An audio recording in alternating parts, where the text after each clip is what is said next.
इस लेक्चर में हम देखेंगे कि किसी भी एरे को रिवर्स करने के लिए हम उसका रिकर्सिव फंक्शन कैसे लिख सकते हैं। ठीक है, तो सबसे पहले तो तुम्हें ये पता होना चाहिए कि एरे का रिवर्स क्या होता है ना। तो मैं बता देता हूँ। मान लो ये है तुम्हारी एरे, इस एरे का रिवर्स होगा कुछ ऐसा। पूरी एरे रिवर्स हो जाएगी ना, 5 यहाँ आ जाएगा, 9 वहां चला जाएगा, 4 वहां, 7 यहाँ।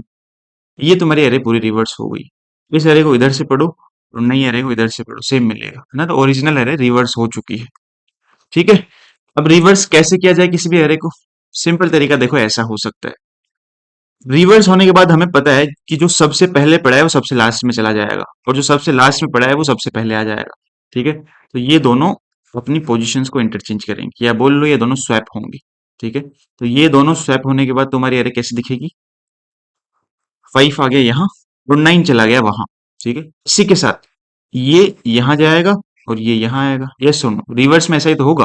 ठीक है, 7 आ गया यहाँ और 4 चला गया वहां। ठीक है, इसी के साथ ये यहाँ और ये यहाँ, तो 8 आ गया यहाँ, 6 चला गया वहां। इसी के साथ 1 वही का वही रहेगा क्योंकि 1 बीच में है।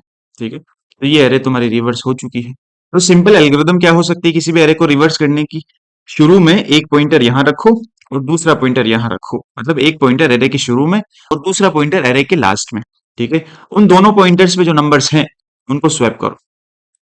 तो अब 5 आ गया यहाँ और 9 चला गया वहां। ठीक है, इस पॉइंटर को आगे लेके जाओ और इस पॉइंटर को पीछे लेके आओ। वापस स्वैप करो जो नंबर्स है दोनों पॉइंटर्स पे। 7 आ गया यहाँ, 4 चला गया वहां। अगेन इस पॉइंटर को आगे लेके जाओ, इस पॉइंटर को पीछे लेके आओ।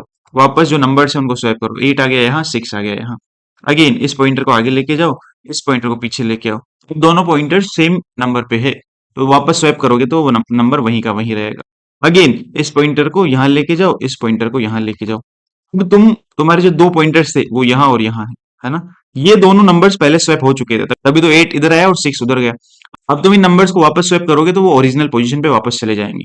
तो पॉइंटर्स को कब तक चलाना है? जब तक वो मिल ना जाए। अगर इधर वाला पॉइंटर इधर वाले पॉइंटर को सरपास कर जाता है तो फिर तुम्हें ये स्वैपिंग ऑपरेशन नहीं करना है, अदरवाइज नंबर्स उनके ओरिजिनल पोजीशन पे वापस आ जाएंगे। ठीक है, तो ये तुम्हारा आइडिया है किसी भी एरे को रिवर्स करने का।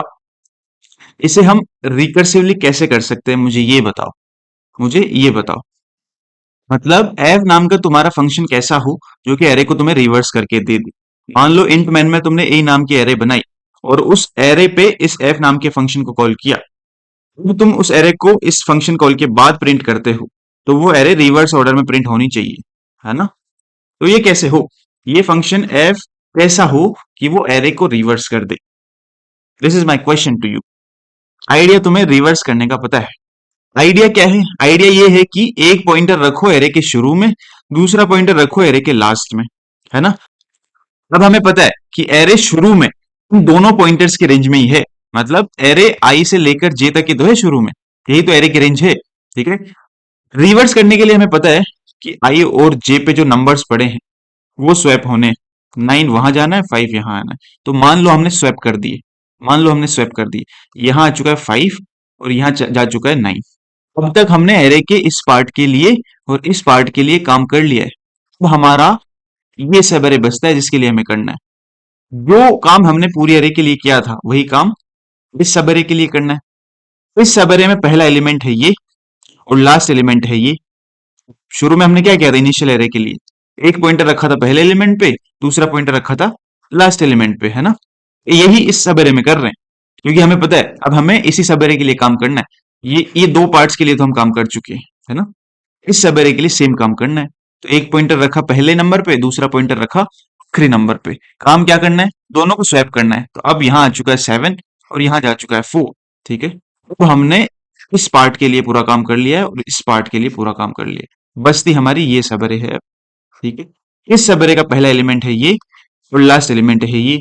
तो दो पॉइंटर्स रखो और वही काम वापस करो। काम क्या है? स्वैप करना है। ठीक है, अब यहाँ आ जाएगा 8 और वहां चला जाएगा 6। ठीक है, अब तुम इस पार्ट के लिए पूरा काम कर चुके हो और इस पार्ट के लिए भी कर चुके हो। अब तुम्हारा सब एरे बचता है ये।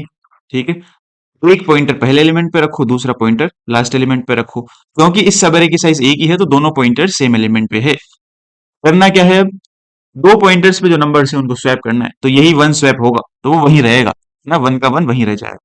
ठीक है, अब तुमने पूरी एरे के लिए अपना काम कर लिया है। तो this is recursion, right?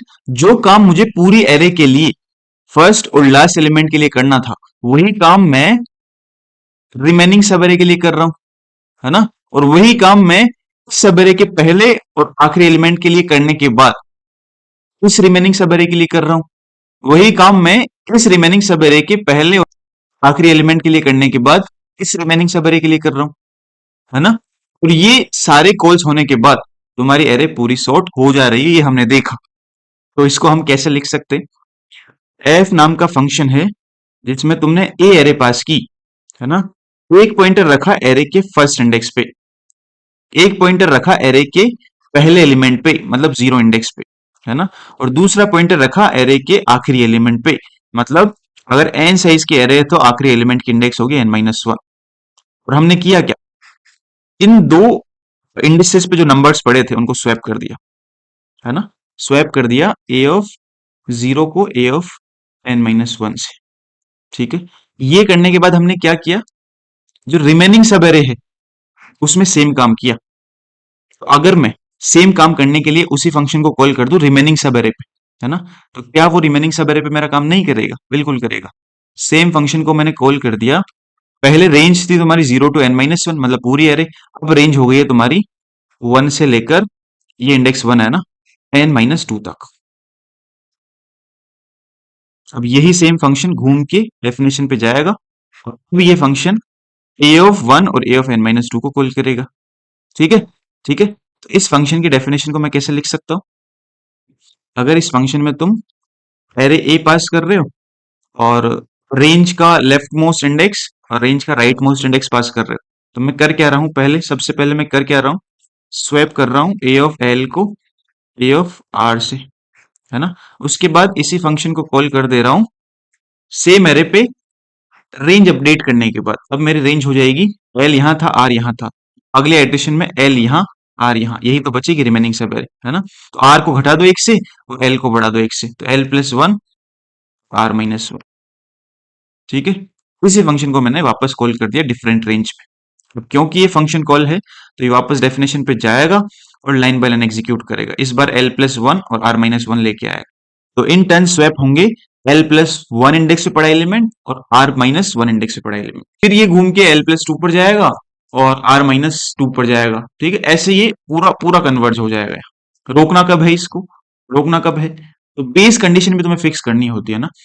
Base condition निकालने के भी देखो सिंपल रूल्स हैं।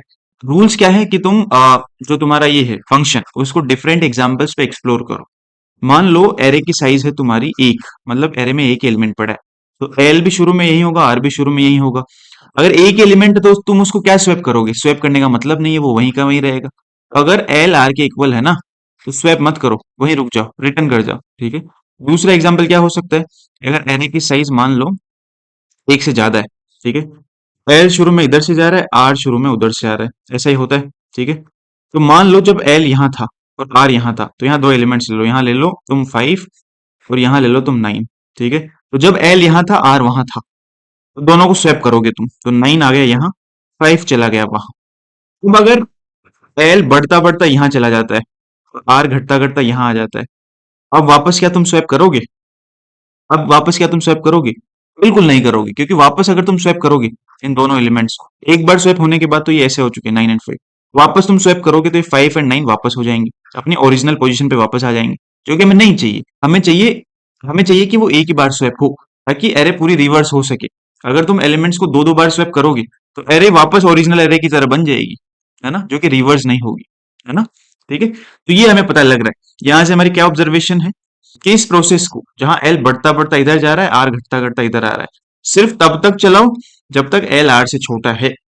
जैसे एल आर के इक्वल हो जाए तो एक एलिमेंट पे आएंगे दोनों, है ना? एक एलिमेंट को स्वैप करने की जरूरत नहीं है, क्योंकि वो वही रहेगा, उसको स्वैप करोगे खुद से तो। या फिर एल आर से बड़ा हो जाए तो तुम दो एलिमेंट्स को वापस स्वैप करोगे और वापस स्वैप करने से वो अपनी ओरिजिनल पोजीशन पे चले जाएंगे, तो तब भी तुम्हें स्वैप नहीं करना है। तो बेस कंडीशन क्या हो सकती है यहाँ देखो, कि अगर आर एल के इक्वल या उससे छोटा हो जाए, है ना, मतलब दोनों एक दूसरे को सरपास कर गए, तो तुम्हें सिंपली कुछ नहीं करना है, रिटर्न कर जाना। ठीक है, अगर ऐसा हो जाए तो तुम्हें रिटर्न कर जाना। तो अब तुम्हारा ये कंप्लीट रिकर्सिव फंक्शन हो गया टू रिवर्स एन एरे। ठीक है, ये फंक्शन को मैं एक ड्राई रन करके बताता हूँ किसी एग्जांपल पे, है ना, ताकि तुम्हें ये और क्लियर हो कि ये एक्चुअल में काम कैसे करेगा। ठीक है, तो मान लो ये है तुम्हारी एरे जिसको हमें रिवर्स करना है। ठीक है, अब तुम्हें ये पता है कि एग्जीक्यूशन हमेशा इंट मैन से शुरू होता है। तो शुरू करो, पहली लाइन एरे तुमने एक बना दी जो ये तुम्हारी है ना। इस एरे को तुम्हें रिवर्स करना है, तो एफ नाम के फंक्शन को तुम कॉल कर रहे हो इस एरे पे, है ना, और उसमें एल और आर की वैल्यू, मतलब एरे की लेफ्ट मोस्ट इंडेक्स और राइट मोस्ट इंडेक्स, तुम ये डाल रहे हो 0 एंड n-1। n-1 मतलब n एरे की साइज है तो n-1 एरे की लास्ट इंडेक्स होगी। तो शुरू में f नाम के फंक्शन में तुम ये पास कर रहे हो। जैसे तुम्हारा कंपाइलर ये देखेगा, ये फंक्शन कॉल देखेगा, तो इसको कंप्लीट करने के लिए वो कहाँ जाएगा, फंक्शन डेफिनेशन पे जाएगा। ठीक है, और लाइन बाय लाइन एग्जीक्यूट करेगा। पहली लाइन क्या बोलती है, एरे वही लेके आया, ये वाली एरे लेके आया, और एल की वैल्यू लाया अभी के लिए 0, और आर की वैल्यू लाया n-1, मतलब 0 1 2 3 4, 5 साइज की एरे है ना, तो 4 n-1 हो जाएगा, तो 4 इज द आर। ठीक है, अब शुरू हो जाओ। क्या आर एल से छोटा या इक्वल है, बिल्कुल नहीं है, आर 4 है, एल 0 है ना।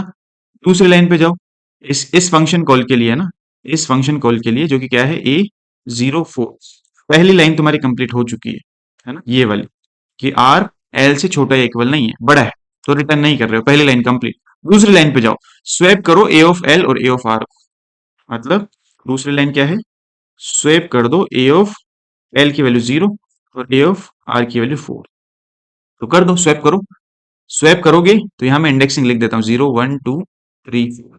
तो ये दोनों एलिमेंट्स 0 इंडेक्स वाला और 4 इंडेक्स वाला स्वैप होंगे। स्वैप होने के बाद 9 चला जाएगा उधर और 7 आ जाएगा इधर। ठीक है, तो मैं यहाँ लिख देता हूँ, यहाँ 7 और यहाँ 9। ठीक है, स्वैप हो चुके हैं ये दोनों एलिमेंट्स। दूसरी लाइन कंप्लीट इस फंक्शन कॉल के लिए। तीसरी लाइन पे जाओ, तीसरी लाइन बोलती है एफ नाम के फंक्शन को कॉल कर दो तुम सेम एरे पे, लेकिन इस बार जो रेंज का लेफ्ट मोस्ट इंडेक्स है उसको एक बढ़ा दो, और राइट मोस्ट इंडेक्स को एक घटा दो, है ना। तो तीसरी लाइन है तुम्हारी फंक्शन कॉल, इसमें सेम एरे तुम पास कर रहे हो। इस बार तुम्हारा l+1 हो चुका है और r-1 हो चुका है। l क्या था, 0, तो 0+1 इज 1। r क्या था, 4, तो 4-1 इज 3। अब तुम्हारी ये फंक्शन कॉल है। ठीक है, इसको कंप्लीट करने के लिए जाओ, फंक्शन कॉल कंप्लीट करने के लिए डेफिनेशन पे जाते हो, ये पैरामीटर्स लेके। ठीक है, तो एल की वैल्यू इस बार तुम लाए हो 1, और आर की वैल्यू लाए हो तुम 3, आर की वैल्यू लाए हो तुम 3। ठीक है, तो चलो लाइन बाय लाइन चलो। क्या 3 1 से इक्वल या छोटा है, बिल्कुल नहीं है, तो पहली लाइन कंप्लीट। ठीक है, दूसरी लाइन स्वैप करो ए ऑफ एल और ए ऑफ आर को। दूसरी लाइन ए ऑफ एल कितना हो गया तुम्हारा, ए ऑफ 1, ये आर कितना हो गया, और ए ऑफ आर कितना हो गया, ए ऑफ 3, तो ये दोनों एलिमेंट स्वैप होंगे। तो अब आ जाएगा 8 इधर और 4 चला जाएगा उधर। ठीक है, ठीक है, अब क्या करना है तुम्हें, तो दूसरी लाइन कंप्लीट। तीसरी लाइन क्या बोलती है कि एफ नाम के फंक्शन को कॉल करो सेम एरे पे l+1 और r-1 पे, है ना। तीसरी लाइन में एक फंक्शन कॉल होगी, एरे सेम है, एल की वैल्यू 1 थी तो l+1 हो गया 2, और आर की वैल्यू 3 थी तो l माइनस, और आर की वैल्यू 3 थी तो r-1 हो गया 2। ठीक है, ठीक है, अब इस फंक्शन को कंप्लीट करने के लिए डेफिनेशन में वापस जाओ। इस बार एल और आर की वैल्यू तुम 2 और 2 लेके जाओगे, इस बार एल और आर की वैल्यू तुम 2 और 2 लेके जाओगे। लाइन बाय लाइन चलो, क्या आर एल के इक्वल या छोटा है, बिल्कुल है, दोनों इक्वल हो चुके हैं, है ना, दोनों 2 है, तो पहले ही लाइन में रिटर्न कर जाओगे। तो ये फंक्शन कॉल यहीं टर्मिनेट, ये फंक्शन कॉल यहीं खत्म। इस फंक्शन कॉल के लिए अब तुम्हारी 3 लाइंस खत्म हो चुकी है। ठीक है, तो ये फंक्शन कॉल खत्म। ठीक है, इस फंक्शन कॉल के लिए अब तुम्हारी 3 लाइंस हो चुकी है, 2 तुम पहले करके गए तो एक अभी हो गई रिटर्न टाइम पे। अब ये फंक्शन कॉल खत्म, यही तो हमें खत्म करनी थी, है ना, इंट मैन में यही तो सेकंड लाइन थी। तो ये सेकंड लाइन अब खत्म हुई है, और अब खत्म होने तक हमने एरे को ऐसा कुछ बना दिया है, ऐसा, है ना, स्वैप कर दिया है ना। ये लास्ट एलिमेंट तुमने स्वैप नहीं किया था वो वहां का वहीं रहेगा, एरे ऐसी कुछ बन जाएगी। अब तुम्हारी तीसरी लाइन पे जाओगे, एरे को प्रिंट करोगे, तो इस बार तुम्हारी एरे 7 8 6 4 9 प्रिंट होगी in the reverse way of the original array. ठीक है, ऐसे तुम्हारा रिकर्सिव फंक्शन काम करता है ना, ऐसे तुम्हारा रिकर्सिव फंक्शन काम करता है। तो ये था एरे को रिवर्स करने के लिए रिकर्सिव फंक्शन का कोड और एक्सप्लेनेशन। अगर इस एक्सप्लेनेशन में किसी को कुछ भी डाउट हो किसी भी स्टेप में, तो मैं सजेस्ट करूंगा वापस वीडियो में उस स्टेप पे जाओ और देखो, फिर भी समझ ना आए तो कमेंट करके बताओ, मैं तुम्हें वहां आंसर करूंगा। ठीक है, चलो बाय।